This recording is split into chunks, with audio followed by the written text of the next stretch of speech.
ng sining ay tunay na kahanga-hanga mula noon hanggang ngayon.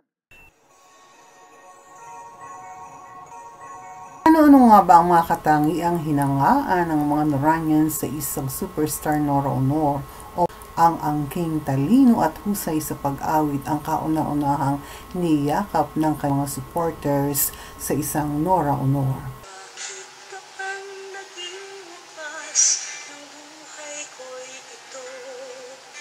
Ang pagiging natural at simpleng ganda na taglay ang morenang kutis ng isang dalagang Pilipina o babae. Humility, humbleness, isa sa mga katangiang hinangaan ng mga Noranians kay Ate Guy mula sa isang simple at payak na pamilya kung kaya't niyakap ng maraming masa. Nasag ang mestisang kalakaran sa show business.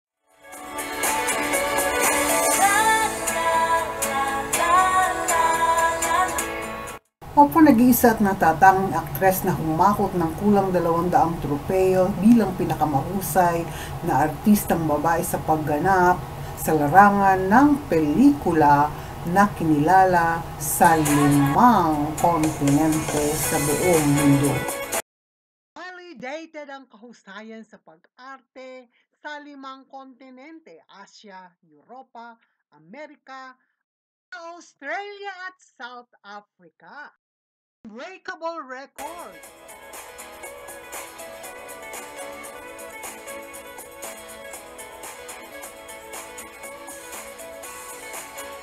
Sa pagpapatuloy, very generous o mapagbigay sa mga nangangailangan sa Tunay na matulungin, mapagmahal sa mga kaibigan, pamilya at maging ang mga fans ay natulungan niya. Opo, maski na mawalan ay talagang ibibigay pa. Humble at simple lamang mamuhay.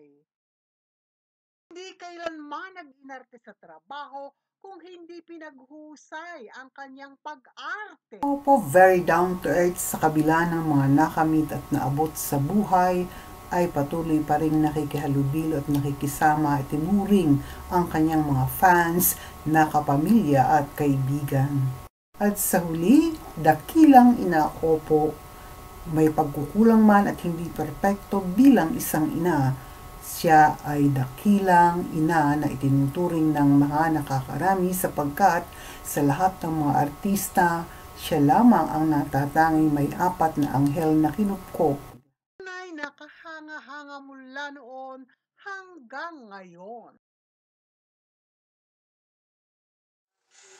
Ang naging wakas ng buhay ko'y ito. Salamat sa mga Noranian fans. Kung po ay nagustuhan ninyo ang vlog natin sa araw na ito at paalala muli, comments are welcome but kindness is required. At kung first time po ninyong manood sa channel na ito, please don't forget to click like and subscribe on my channel.